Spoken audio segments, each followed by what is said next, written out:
Hello students, आज की हमारी क्लास है reinforced cement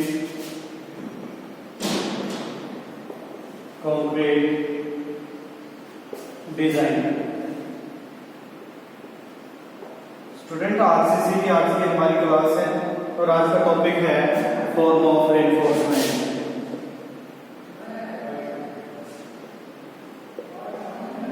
form of reinforcement.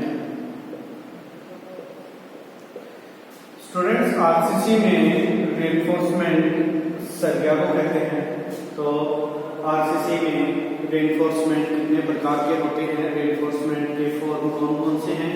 पहला है स्टूडेंट एमएस और दूसरा है एचवाईएसडी। एमएस और एचवाईएसडी। एमएस क्या है? माइल्ड स्टील है,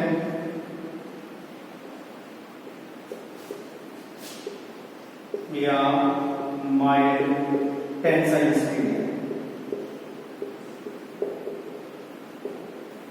दूसरा है HYSD, high yield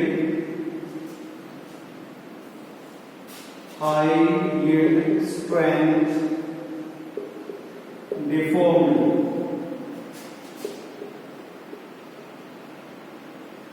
deformed bar. High yield strength deformed bar. तो रेनफोर्समेंट के दो फॉर्म स्टूडेंट्स, एक पहला है एमएस और दूसरा है एचवाईएसडी। माइल्ड स्टील और high yield strength deformed bar.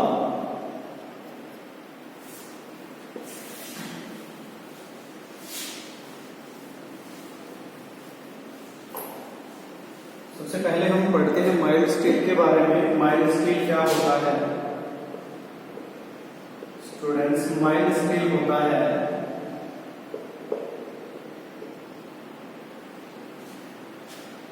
Mild steel have yield strength.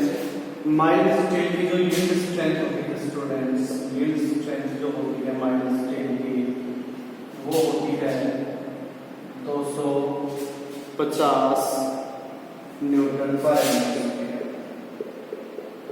250 Newton पर एमएम माइल्ड स्टील की यील्ड स्ट्रेंथ ये होती है। यील्ड स्ट्रेंथ क्या होती है कि जब इस स्टील के ऊपर लोड आएगा तो ये स्टील जो है 250 न्यूटन एमएम स्क्वायर तक इलास्टिक लिमिट में रहेगा। उसके बाद ये डिफॉर्म होना शुरू हो जाएगा। ठीक है, और इसीलिए इस माइल्ड स्टील को FE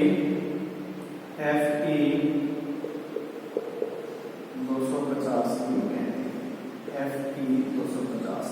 FE का मतलब होता है फेरस और 250 का मतलब होता है यील्ड स्ट्रेंथ 250 न्यूटन पर एमएम स्क्वायर। तो माइल्ड स्टील जो होता है इसकी यील्ड स्ट्रेंथ इतनी होती है, इसलिए इसको FE 250 भी कहते हैं।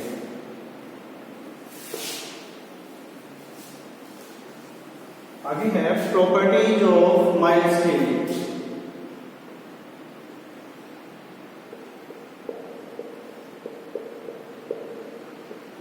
Properties of mild steel. Mild steel की प्रॉपर्टी कौन कौन सी है? सबसे पहली प्रॉपर्टी है माइल्ड स्टील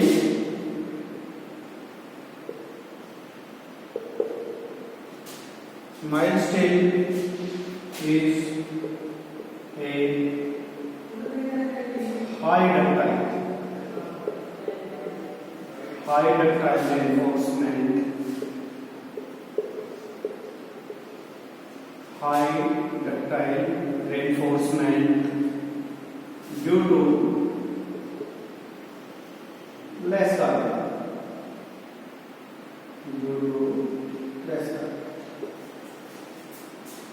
माइल्ड स्टील की डक्टिलिटी बहुत ज्यादा होती है क्योंकि इसमें कार्बन की मात्रा लेस होती है। क्योंकि इसमें कार्बन स्टूडेंट्स लेस होता है, कम मात्रा में होता है। ठीक है, दूसरी प्रॉपर्टी है these were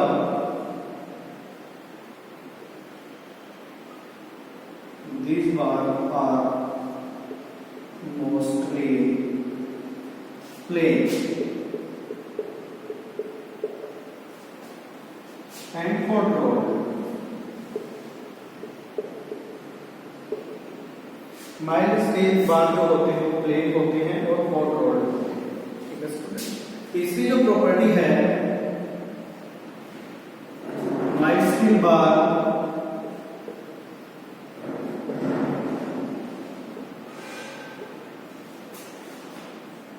are easily bendable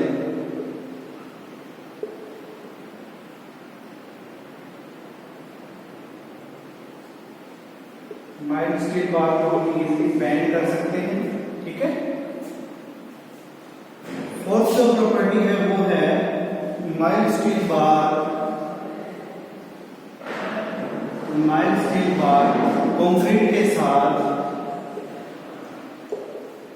sufficient bond बनाता है। सफिशिएंट बॉन्ड भी वो इस प्रकार से बनाएगा क्योंकि माइल्ड स्टील बार को जो है एंड पे जाके हमें बेंड करना पड़ेगा या हुक बनाना पड़ेगा, तब जाके वो कंक्रीट के साथ सफिशिएंट बॉन्ड बनाएगा। नहीं तो माइल्ड स्टील बार जो है कंक्रीट के साथ ज्यादा अच्छा बॉन्ड नहीं बनाता है, गुड बॉन्ड नहीं बनाता है, सिर्फ सफिशिएंट बनाता है। और सफिशिएंट भी तब बनाता है तब हम एंड पे जाके उसको बेंड करते हैं या हुक करते हैं। ठीक है स्टूडेंट्स, तो ये चार प्रॉपर्टी और भी हैं प्रॉपर्टीज ऑफ माइल्ड स्टील की, चार प्रॉपर्टी तो आपको याद करनी है। अब ये प्रॉपर्टी है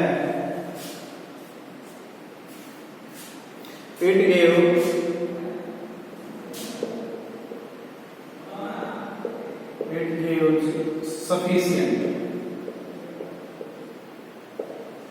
gives sufficient warning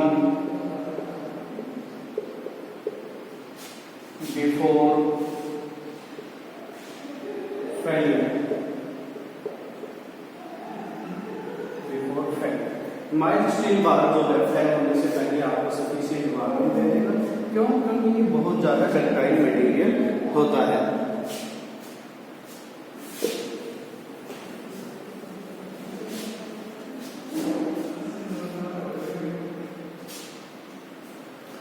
mild steel bar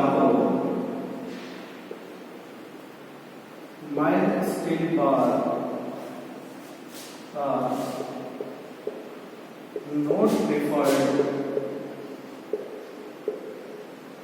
in RCC work.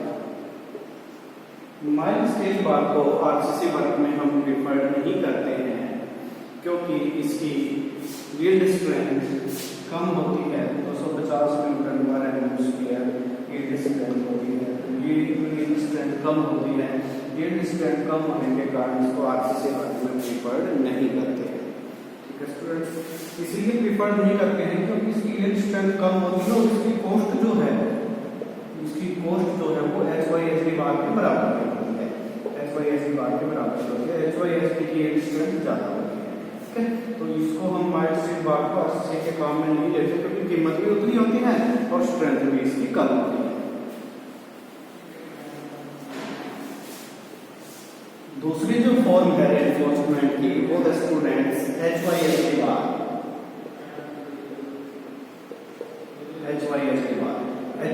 HYSD बार क्या होते हैं? High yield strength deformed bar. High yield strength deformed बार। HYSD बार को हम RCC के वर्क में यूज करते हैं, रेनफोर्स कंक्रीट के वर्क में यूज करते हैं क्योंकि इसकी यील्ड स्ट्रेंथ ज्यादा होती है। क्योंकि HYSD बार की यील्ड स्ट्रेंथ ज्यादा होती है। और HYSD बार को बनाते कैसे हैं? HYSD बार को स्टूडेंट्स ऐसे बनाते हैं कि अपना जो माइल्ड स्टील है उसको कोल्ड वर्किंग करके, माइल्ड स्टील के ऊपर कोल्ड वर्किंग करके, माइल्ड स्टील को कोल्ड वर्किंग करके उसको ट्विस्ट करके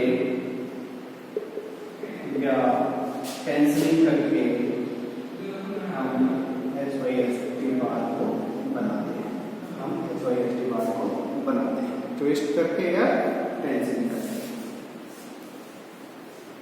HYSD बार को RCC के वर्क में हम प्रेफर करते हैं। प्रॉपर्टीज ऑफ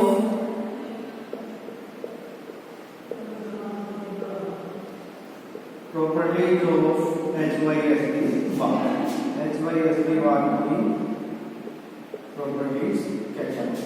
पहली प्रॉपर्टीज स्टूडेंट्स, HYSD बार की पहली प्रॉपर्टी है HYSD बार की यील्ड स्ट्रेंथ ज्यादा होती है,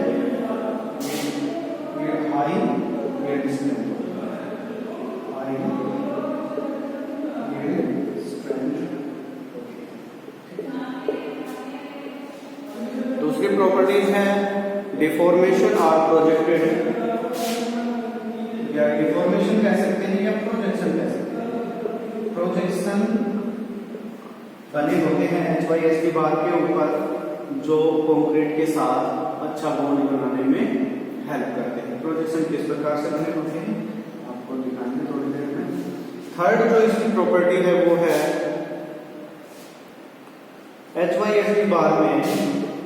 HYSD बार में ओवरलैप करने की जरूरत कम पड़ती है, मतलब लेस ओवरलैप करना पड़ता है।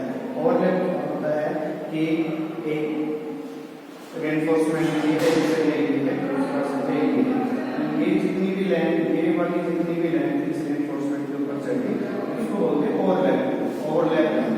तो HYSD बार में ओवरलैप लेंथ लेस लगता है तो ये इकोनॉमिकल पड़ता है। फोर्थ है स्टूडेंट्स, HYSD बार में हमें हुक्स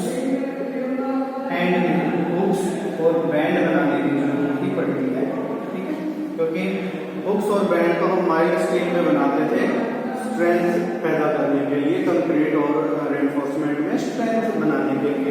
लेकिन HYSD बार की स्ट्रेंथ तो पहले से ही बहुत ज्यादा होती है, इसलिए hooks and bend are not provided.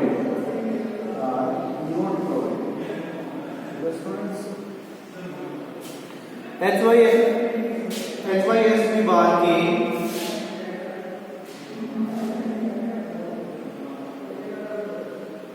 Tensile strength of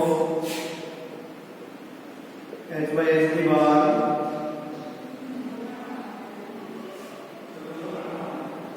is very high। HYSD bar की टेंसाइल स्ट्रेंथ बहुत ज्यादा होती है। तो ये कुछ प्रॉपर्टीज हैं HYSD बार की।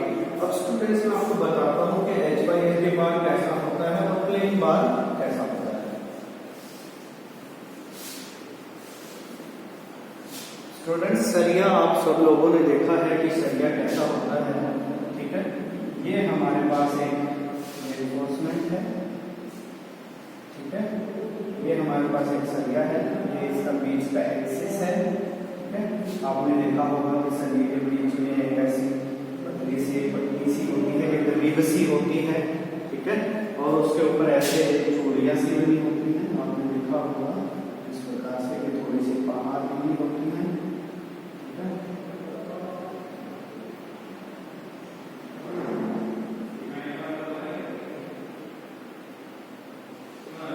पूरा ऐसे बनेगा स्टूडेंट्स लास्ट तक, ये आप इसको समझ लीजिए, लास्ट तक ऐसे बनेगा। ये होता है HYSD बार, और ये वाला जो होता है ये होता है प्लेन बार। प्लेन सरिया होता है। ये प्लेन सरिया अगर हम कंक्रीट में इम्बेड करेंगे, कंक्रीट में इसको डालेंगे तो ये कंक्रीट के साथ बॉन्ड नहीं बनाता है, लेकिन ये जो इसकी लग्स निकले हुए हैं स्टूडेंट्स, इनको बोलते हैं लग्स, ये कंक्रीट के साथ एक अच्छा बॉन्ड बनाते हैं, गुड बॉन्ड बनाते हैं, लेकिन प्लेन बार कंक्रीट के साथ बॉन्ड नहीं बनाता है, ठीक है। एक ये लग्स है, एक ये लग्स है, दोनों लग्स के बीच की दूरी जो होती है, पिच जो होती है वो होती है 0.7 इंटू में डी है इसका डायमीटर, इसके रेनफोर्समेंट का डायमीटर। मान लीजिए इस रेनफोर्समेंट का डायमीटर 12 mm है या 10 mm है, 10 mm का डायमीटर है, तो ये पिच जो है वो 7 mm होनी चाहिए। ये जो पिच जो है, ये जो दो लग्स बने हैं, दो लग्स के बीच की दूरी 7 mm होनी चाहिए। और ये वाली ये हाइट कितनी होनी चाहिए? जो लग्स की हाइट है, लग्स की हाइट होनी चाहिए स्टूडेंट 0.5 to 0.5 into में d, ठीक है, इतनी ये हाइट होनी चाहिए। अब ये एक्सिस के साथ एंगल कितना बनाता है? ये वाला एंगल, जो प्रोजेक्शन है, जो ग्रिड वाला जो प्रोजेक्शन है, ये एक्सिस के साथ 45 डिग्री से कम का एंगल नहीं बनना चाहिए। तो ये अपने पास रेनफोर्समेंट होता है और रेनफोर्समेंट के लिए इसकी डायमेंशन होनी चाहिए। ठीक है स्टूडेंट्स, तो हमने आज पढ़ा है कि फॉर्म ऑफ रेनफोर्समेंट कितने प्रकार के होते हैं। चलिए कितने प्रकार के होते हैं? दो प्रकार के होते हैं, MS और HYSD। Okay thank you students.